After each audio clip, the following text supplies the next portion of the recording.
Neljapäevasel volikogu istungil arutati läbi ja kinnitati 8 päevakorrapunkti, kuid enne veel, kui volikogu istung ametliku alguse sai, tutvustas volikogu esimees mõningaid ettepanekuid, mis puudutasid eelnõusid ja Jõhvi valla sekretärile laekunud tagasiastumispalvet vallavalitsuse liikmelt Märt Martiselt. Lahkumise aeg 27. aprill. Kui nüüd minna täpsemalt päevakorra juurde, siis see sisaldas 8 päevakorrapunkti, millest esimene oli Jõhvi valla 2015. aasta esimese lisaeelarve vastuvõtmine. Esimese lisaeelarve mahuks on 527 637 eurot. Ja põhiliselt on see lisaeelarve siis kokku pandud sihtotstarbeliste tegevustoetuste ning toetusfondi korrigeerimise ning tasandusfondi korrigeerimise baasil. Ja on siis ka asutused siis korrigeerinud ka oma tulude baasile täiendavalt.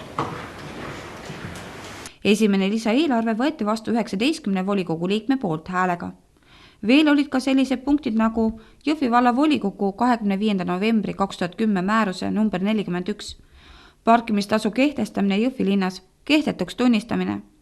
Jõhvi valla volikogu otsustas lõpetada tasulise parkimise vallale kuuluvates tasulistes parklates. Edasi aga veel ka Jõhvi valla volikogu 21. märtsi 2013 määruse number 114. Jõhvi valla ametiasutuste palgajuhend muutmine.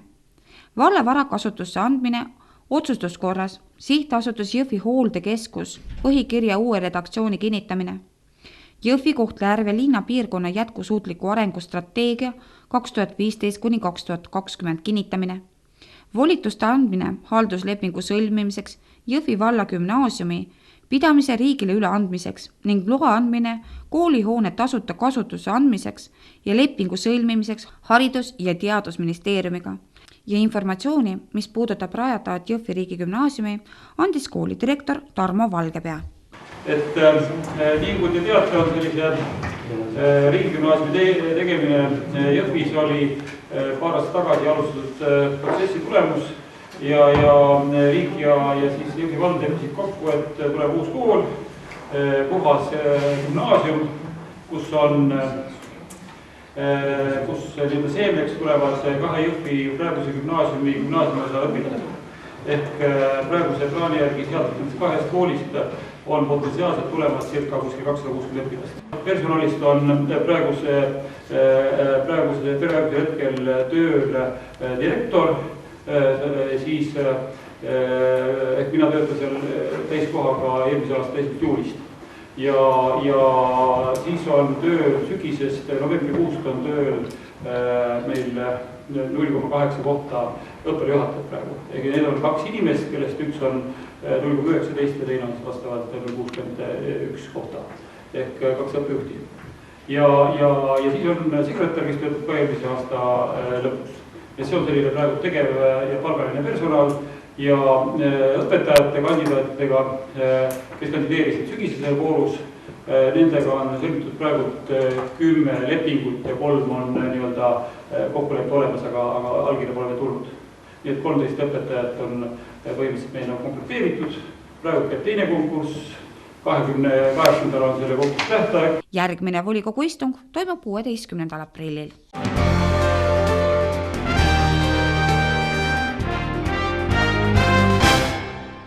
Vabariigi valitsus kinnitas 19. märtsil 2015 istungil uute kergliiklusteede projektide täiendatud linnaliste omavalitsusüksuste investeeringute kava reservnimekirja. Meetme eesmärgiks on avaliku linnaruumi arendamine, linna spetsiifiliste probleemide lahendamine ning keskuste ja tagamaa parem funktsionaalne sidumine.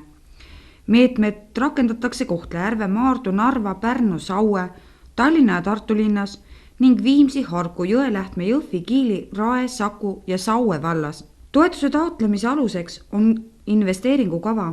Ettepanekuid kava täiendamiseks said esitada sihtpiirkonna kohaliku omavalitsuse üksused jooksvalt kuni 2010. aasta lõpuni. Menetluses on ka kava reservnimekirja kinnitamine, mis sisaldab kergliiklusteede ehitamise ettepanekuid.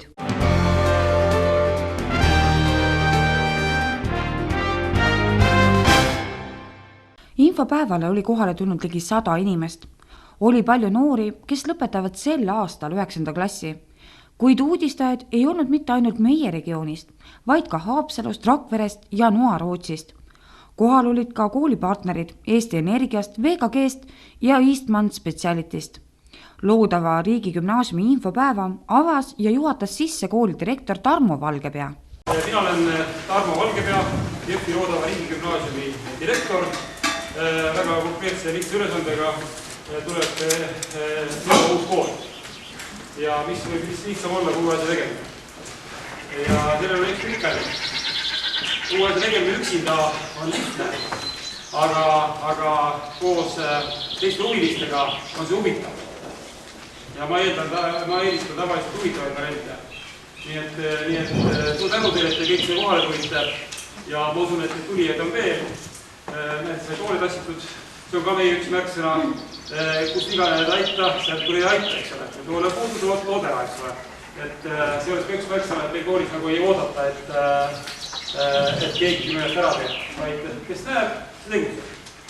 Elus on niimoodi. Et sai täna kutsutud siia lapsevanemaid ja koolihuvilisi. Ja ma arvan, et mõlemad on väga huvilised. Nii lapsed kui ka lapsevanemad. Ja praegu on maailmas käsil üks suur muutus. Ja see muutus seisab selles, et maailma riigid otsivad, kuidas ehitada oma riiklik koolisüsteem, riigi poolt aktsepteeritud koolisüsteem niimoodi üles ja ümber, et ta aitaks selle koolis käinutel ja läbinutel selles muutunud maailmas õnnelik ja selline hästi tulev inimene saada. Ja mis siis on vaja muuta? Ega keegi täpselt ei tea, aga nii naljakas, kui see pole miski uus, pole mingi uus, vaid on mingi vana uus lähenemine, aktsentimine või midagi sellist ehk teiselu maailm, mis pöördus 18. sajandil tööstusrevolutsiooni, tekkisid tehased, fabrikud ja sinna oli vaja töölisi, siis ehitati üles see koolisüsteem, mis töötab tänasega. Siin on ikka päris pikk maa olnud. Ja need tehased olid olemas mitu sajandit, nad vajasid töötajaid erinevat tasemele, nii töölisi, brigadire, meistreid, spetsialiste, inseneri, juhte, kõik selle tehastega seonduvaid inimesi ja see oli nagu selline mainstream, peamine joon selles maailmas. Nüüd on maailm muutunud selliseks, et Ameerika Ühendriikides tänase päevaga on jäänud väike osa tööstusest Ameerika Ühendriikide territooriumile. Sama on Euroopaga. Tehased, fabrikud, kui nad on jäänud, siis nad on muutunud teistmoodi, seal on tööd robotid inimeste asemel ja nad on kandunud Aasiasse. Seal on tööd odavam lihtsalt. Inimese palkamine on kallis lõbu. Ja kui inimest palgatakse, tahetakse, et see inimene on võimekas ja suudab panustada midagi sellist, mida keegi teine ei panusta, ehk ta oleks loominguline. Ja siis see koolisüsteemi nüüd otsitakse, kuidas teha selline koolisüsteem, et sellised inimlikud omadused, nagu on julgus, mitte karta. Julgus, mitte karta eksida. Julgus proovida, minna uutele radadele. Teine, olla loominguline. Kui julgus on olemas, siis saad olla loominguline.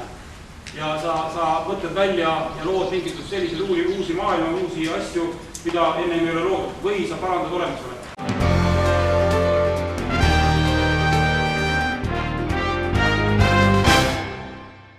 Projekti eesmärgiks oli Uikala prügilast tekkiva biogaasi ära kasutamine elektri ja sooja tootmiseks.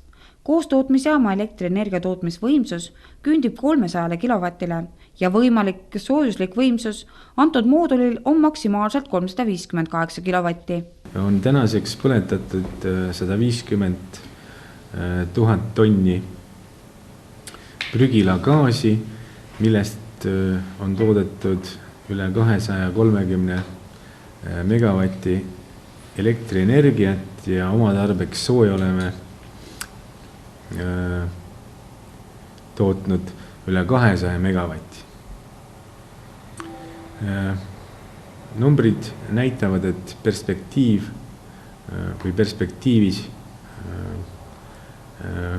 peaksime planeerima ladestusalale veel ühe kihi gaasikogumistorusid selleks, et suurendada prügilagaasi mahtu ja võimalust lülitada töösse siis juba ka mõlemad mootorid.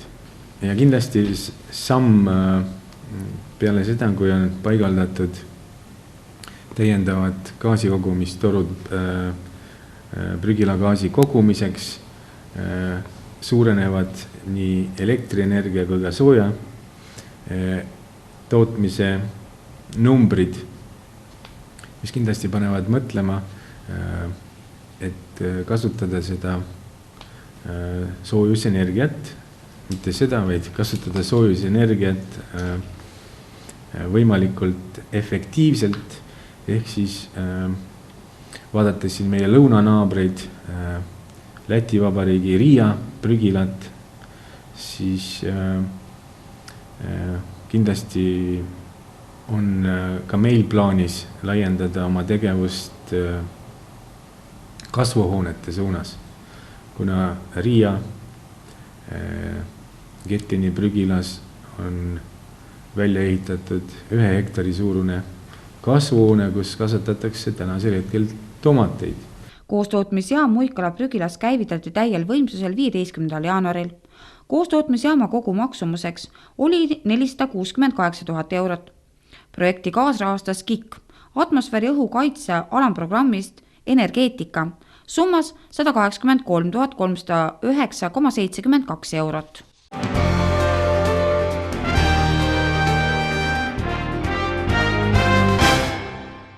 Teeme ära talgupäeva meeskond kutsub kolmapäevas kõiki aktiivseid inimesi ja organisatsioone alustama ettevalmistusi üle-eestisele talgupäevaks, mis sel aastal peetakse 2. mail. Juba 8. aastat kogunevad 10 000 eestimaalased maikuu 1. laupäeval, et võtta käsile kõige pakilisemad tööd ja tegemised, mis aitavad kaasa elu edendamisele nii oma kodukandis ja kogukonnas kui ka kaugemal. Talgust saab kirja panna uuendatud talgu veebis aadressil www.teemeara.ee. Tänavuse talgu kevad avalöök antakse keskpäeval Tallinna kesklinna päästekomando garaažis, sest Teeme ära talgupäeva meeskond soovib sel aastal koostöös Päästeametiga pöörata muude talgu tegemiste kõrval rohkem tähelepanu tuleohutusele. Samas räägitakse ka teistest tänavuse talgu kevade fookusteemadest ja talgupäeva ettevalmistamistest ning tutvustatakse esimesi kirja pandud talguid. Endiselt kehtib talgupäeval põhimõte. Igaüks saab ise otsustada, mida 2. mail oma kodukandi või kogukonna heaks ühiselt ette võtta. Teeme ära talgupäeva eestvedaja on Eesti Looduse Fond. Mullu osales talgupäeval 45 024 inimest ehk 3,5% Eesti maalastest, mis näitab järjest kasvavat valmisolekut vabatahtlikuks tegevuseks. Koostöös Eesti Meremuuseumiga, mis tänavu tähistab oma 80. tegevusaastat, kutsutakse inimesi korraldama talguid mereäärsetes paikades ja neist aktiivselt osa võtma. Eesti on mereriik ja meri meie kõigi ajalugu, väärtus ja kingitus. Kodune Läänemeri vajab palju enam hoolt ja abi, et sellest jätkuks veel palju ka järeltulevatele põlvedele. Selleks, et algaval merehooajal oleks kõigil hea mere ääres viibida ja mere sõita, pöörataksegi tähelepanu mererandade korrastamisele. Talgute registreerimine algas 18. märtsist ning talgutele kirjapanek 13. aprillist, mil on talgu veebis valida juba erinevaid talguid üle Eesti. 2014. aastal korraldati üle Eesti 1754 talgu, millest võttis osa 45 024 talgulist. Talgupäeva korraldavad Eestimaa Loodusfond, Eesti külaliikumine, kodukant ja nende ümber koondunud võrgustik. Partneritena löövad kaasa Kodanikuühiskonna Sihtkapital, Päästeamet, Eesti Meremuuseum, Vivacolor, Tallinna Sadam, Tamrex, Itella, Smart Post, Visium, Nordic Hotel Fortum ja paljud teised.